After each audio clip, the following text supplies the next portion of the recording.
नमस्कार दोस्तों, भारत ने बैलिस्टिक मिसाइल डिफेंस सिस्टम का टेस्ट कर लिया है और भारत इसके माध्यम से बहुत पावरफुल हो गया है। 5000 किलोमीटर की रेंज में यदि दुश्मन कोई मिसाइल छोड़ता है, बैलिस्टिक मिसाइल छोड़ता है, 5000 किलोमीटर की रेंज में हम उसको इंटरसेप्ट कर सकते हैं और उसको हम आराम से डिस्ट्रॉय कर सकते हैं, उड़ा सकते हैं। इसके माध्यम से भारत उन चुनिंदा देशों में शामिल हो गया जिनके पास ये टेक्निक है। इसमें रूस आता है, इसमें चाइना आता है, इसमें यूएसए आता है और इसमें इजराइल आता है। इन गिने चुने देशों के पास ये टेक्नोलॉजी है कि अपने 5000 किलोमीटर के दायरे में यदि दुश्मन देश कोई बैलिस्टिक मिसाइल छोड़ता है, उस मिसाइल को इंटरसेप्ट कर सकते हैं और इंटरसेप्ट करने के बाद अपनी जो पावरफुल मिसाइल्स है उसके माध्यम से उसको आराम से उड़ा सकते हैं। तो भारत उन चुनिंदा देशों में शामिल हो गया है। इससे पहले आपने एक न्यूज सुनोगी अभी थोड़े दिन पहले कि जो बालासोर है, उड़ीसा का जो बालासोर है, बालासोर के अंदर 10 से ज्यादा गांवों को खाली करा लिया गया है और 20,000 से ज्यादा लोगों को शिफ्ट कर दिया गया है। आप सभी को पता है कि उड़ीसा का जो बालासोर जिला है,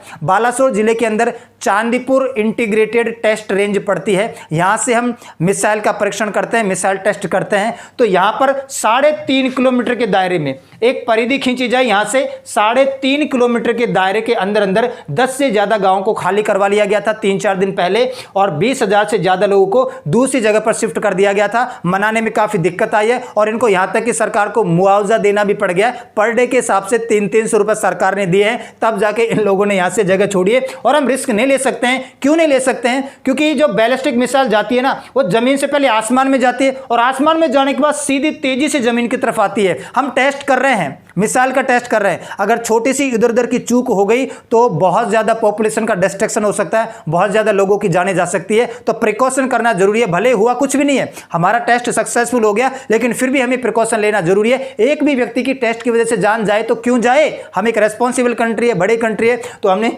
3.5 किलोमीटर के दायरे के रेंज में परिधि में 10 गांव को खाली करवाया। बालासोर के जो चांदीपुर पड़ता है, चांदीपुर के अंदर के गांव की बात हो रही है। 20,000 से ज्यादा लोगों को शिफ्ट किया। और जब यह न्यूज आई थी कि भाई बालासोर के अंदर बहुत सारे गांवों को खाली करवा लिया गया है उड़ीसा में और पता नहीं क्या होने वाला, डीआरडीओ पता नहीं क्या करने वाला है, वो ये टेस्ट करने वाला था, इसलिए ऐसा कदम उठाना पड़ा था। अब मैं आपको एक घटना याद दिलाता हूं। कारगिल वार हुआ था, कारगिल का युद्ध हुआ था और कारगिल के युद्ध के अंदर जो इजराइल है, इजराइल ने हमारी मदद की थी।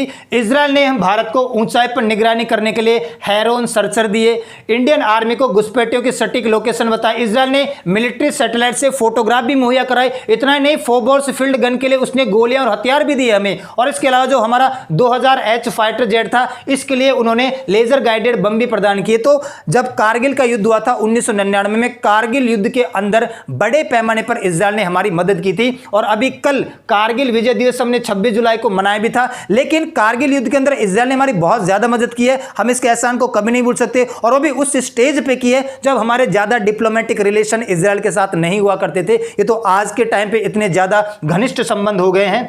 लेकिन हमें एक चीज और चाहिए थी इजराइल से। इजराइल के पास इस टाइम पे 2 मिसाइल डिफेंस सिस्टम हुआ करते थे। मिसाइल डिफेंस सिस्टम का मतलब क्या होता है कि अगर वहां से कोई मिसाइल आती है छोटी मोटी, उसको रडार के माध्यम से ट्रैक किया जाए और उसको अपनी मिसाइल के माध्यम से उड़ा दिया जाए। तो हमें उस टाइम पे मिसाइल डिफेंस सिस्टम भी चाहिए था और 2 बड़े मिसाइल डिफेंस सिस्टम इजराइल के पास हुआ करते थे।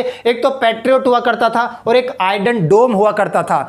और हमने ये इजराइल से मांगे थे, लेकिन इजराइल ने हमें नहीं दिया। इजराइल अमेरिका के दबाव में आ गया, क्योंकि ये दोनों के दोनों डिफेंस सिस्टम इजराइल ने अमेरिका की मदद से तैयार किए थे। तो अमेरिका ने मना कर दिया, इसलिए इजराइल ने हमें डिफेंस सिस्टम नहीं दिया। और इसके बाद में हमने 2000 के आसपास अपना प्रोग्राम चलाया कि हमें भी एक अपना मिसाइल डिफेंस सिस्टम बनाना है, रक्षा कवच बनाना है। अगर हमें किसी ने कुछ नहीं दिया है तो हम इस काबिल बने कि हम अपना खुद का रक्षा कवच बनाएं। एक और ऐसी घटना मैं आपको बता रहा हूं, यह घटना है रूस के साथ। 1970s के अंदर हमें क्रायोजेनिक इंजन चाहिए था मिसाइल छोड़ने के लिए, सैटेलाइट छोड़ने के लिए। 1917 के अंदर में क्रायोजेनिक इंजन चाहिए था। उस टाइम पे रूस ने मना कर दिया था हमें कि हम अपना क्रायोजेनिक इंजन तुम्हें नहीं देंगे। उसके बाद भी हमें बहुत गुस्सा आया, तो उस बात का बदला लेने के लिए हमने अपना खुद का क्रायोजेनिक इंजन बनाया और आज हम खुद शक्तिशाली हैं। हमारा इसरो कहां से कहां पहुंच गया, आज हम दुनिया भर के सैटेलाइट छोड़ते हैं। और एक ऐसी घटना यहां पर हुई थी, हमें 1999 में इजराइल से क्या चाहिए था, एक मिसाइल डिफेंस सिस्टम चाहिए था, लेकिन इजराइल ने मना कर दिया। जब आप किसी चीज को मन से चाहें और सामने वाला बिल्कुल आपको मना कर दे तो जो आपके अंदर दर्द या गुस्सा उठता है, उस गुस्से को तब्दील करो अपनी काबिलियत के अंदर।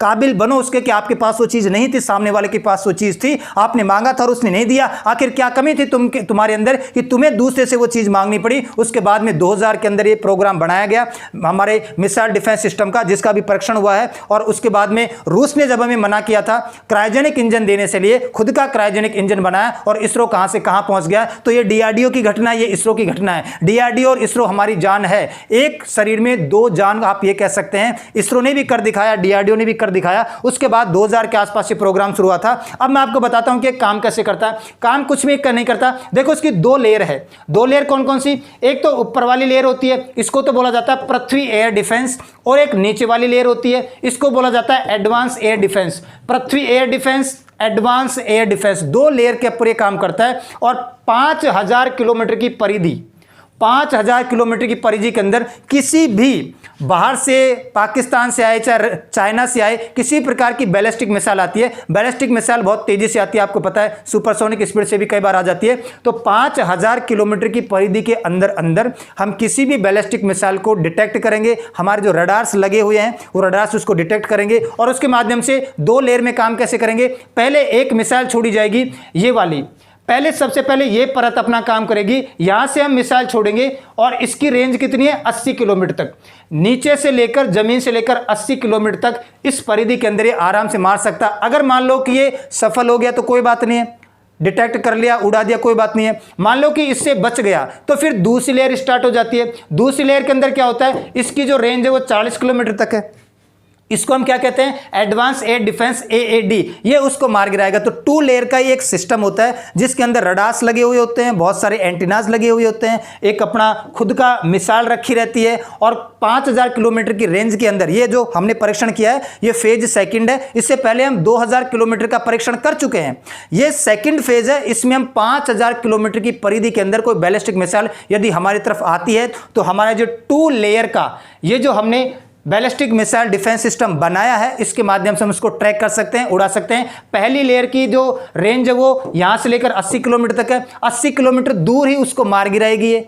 और ये जो दूसरी है ये 40 किलोमीटर पे, मान लो यहां से बच के मिसाइल नीचे आ रही है तो फिर इसकी रेंज है 40 किलोमीटर, जमीन से 40 किलोमीटर के दायरे में उसको मार गिराएगी। ठीक है। और अब आपके माइंड में आ रहा होगा सर ये आकाश डिफेंस सिस्टम भी तो अपने पास, आकाश डिफेंस सिस्टम है, रशिया से हमने S-400 लिया है। आकाश डिफेंस सिस्टम की जो रेंज है वो 30 किलोमीटर तक है, मैक्सिमम वो 30 किलोमीटर तक जा सकता है। 30 किलोमीटर नजदीक कोई मिसाइल आपके पास आ गई है तब तक तो डिस्ट्रक्शन हो जाएगा। और जो S-400 डिफेंस सिस्टम हमने रशिया से लिया है उसकी रेंज है 400 किलोमीटर तक। हमारे इनकी रेंज कितनी है?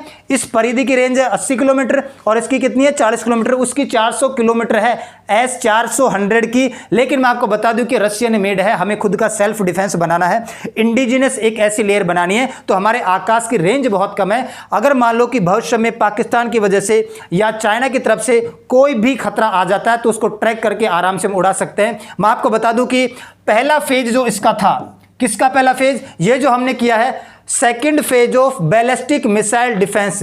Ballistic missile defence system, ballistic missile को ट्रैक करना और उसको आसमान में डिस्ट्रॉय करना, इसका पहला फेज हम पहले ही तैयार कर चुके हैं, पहले टेस्ट कर चुके हैं। अब ये जो सेकंड फेज हमने टेस्ट किया है इसकी जो सीमा है वो है 5000 किलोमीटर के अंदर। 5000 किलोमीटर के अंदर दायरे में कोई भी बैलिस्टिक मिसाइल आती है हम उसको ट्रैक करेंगे और हमारी दो लेयर का जो डिफेंस सिस्टम है 80 किलोमीटर तक मार गिराएगा, या 80 किलोमीटर तक नहीं मार गिराए, थोड़ी नीचे आती है तो 40 किलोमीटर के दायरे में एयर डिफेंस सिस्टम को मार गिराएगा। और हमने खुद ने क्या किया? आपने यह भी सुना होगा कि भारत ने अपनी मिसाइल को उड़ा दिया। अरे अपनी मिसाइल को नहीं उड़ाया, हमने किया था टेस्ट। टेस्ट में क्या होता है? हमने टारगेटेड मिसाइल खुद ही छोड़ी है, खुद ने टारगेटेड मिसाइल छोड़ी है लॉन्च सेंटर 4 से। 1 2 3 4 लॉन्च सेंटर होते हैं। चौथे लॉन्च सेंटर से हमने इसको छोड़ा आसमान के अंदर। आसमान में छोड़ने के बाद ये जो अपना लॉन्च सेंटर 3 है यहां से छोड़ा, इसको ट्रैक किया। ट्रैक करने के बाद में यहां से अपनी खुद की दूसरी मिसाइल जाती है और इसको डिस्ट्रॉय कर देती है। तो हमने खुद टारगेटेड मिसाइल बनाई थी परीक्षण करने के लिए, इसको आसमान में छोड़ा, फिर हमारे डिफेंस सिस्टम ने ट्रैक किया। ट्रैक करने के बाद हमारा जो खुद की मिसाइल थी, जो डिफेंस सिस्टम की मिसाइल थी, वो गई और वो उसने इसको डिस्ट्रॉय कर दिया। और हमारे स्टेट ने कहा है कि ये जो टेस्ट हुआ है सक्सेसफुल हुआ है, बहुत ज्यादा सक्सेसफुल हो चुका है। अब हम 5000 किलोमीटर की रेंज तक किसी भी बैलिस्टिक मिसाइल को मार समझने में सक्षम है। लेकिन मैं आपको ये बता दूं, अभी हम इसको इंडक्ट करने में, हमारे सेना में शामिल करने में काफ़ी वक्त लगने वाला है, क्योंकि अभी हमने टेस्ट किया है, केवल और केवल ये टेस्ट है। अभी बहुत और सारे टेस्ट करने हैं, बिल्कुल एक्यूरेसी होनी चाहिए। इस मामले में हम बिल्कुल भी लापरवाही नहीं कर सकते हैं। एक एक पॉइंट भी अगर चूक जाए ना, कुछ भी हो सकता है। इसी वजह से तो आपको पता है कि 10 गाँव के 20,000 लोगों को दूसरी जगह पर शिफ्ट किया गया था। और मैं आपको ये बता दूं, दो ऐसी ऑर्गेनाइजेशन है, दो हमारी जान है। एक तो है इसरो और एक है डीआरडीओ। इसरो और डीआरडीओ का आपने खूब नाम सुना होगा। एक तो है DRDO, defence research development organisation, Bharat सरकार के लिए हथियार बनाती है, डिफेंस आइटम बनाती है। इसके 2 परीक्षण केंद्र है। एक तो हमारा राजस्थान का पोखरण, इसका परीक्षण केंद्र किसका? डीआरडीओ का। यहां पर आर्टिलरी, गन्स, गोला बारूद, बुलेट प्रूफ जैकेट, छोटे छोटे आइटम्स के हम क्या करते हैं? टेस्ट करते हैं। यहां पे मिसाइल वगैरह का टेस्ट नहीं करते, आबादी वाला एरिया है। और दूसरी जो साइट है वो उड़ीसा के बालासोर के अंदर है। एक तो चांदीपुर है, test range, integrated test range, और एक एपीजे अब्दुल कलाम द्वीप है, जिसको व्हीलर द्वीप कहा जाता था पहले, और 2015 में व्हीलर द्वीप का नाम बदल के एपीजे अब्दुल कलाम द्वीप, वहां से, और चांदीपुर टेस्ट रेंज है, यहां से टेस्ट करते हैं। यहां पर हम मिसाइल का टेस्ट करते हैं, क्योंकि इधर पानी है, अगर इधर उधर भी निकल जाए तो कोई दिक्कत ना हो, आबादी को खतरा ना हो, क्योंकि हमारी मिसाइल कई बार इधर उधर निकल जाती है। थोड़े दिन पहले पाकिस्तान में निकल गई थी, आपको पता है। तो एक तो डीआरडीओ डिफेंस आइटम बनाता है, हमारी जान है ये, इसकी 2 प्रशिक्षण केंद्र है। और एक इसरो, आईएसआरओ का आपने नाम सुना होगा। इसरो भी हमारी जान है, ये तो बनाता है डिफेंस आइटम और ये बनाता है सैटेलाइट। इसरो के भी 2 परीक्षण केंद्र हैं। एक तो आपको पता है कि आंध्र प्रदेश के अंदर श्रीहरिकोटा, और एक केरल के अंदर थुम्बा, 2 ही इसके प्रशिक्षण केंद्र हैं। तो इन दोनों ऑर्गेनाइजेशन की आपको पूरी की पूरी जानकारी होनी चाहिए। तो आज के लिए इतना ही करते हैं, मिलते हैं नेक्स्ट क्लास में। तब तक के लिए सभी को धन्यवाद।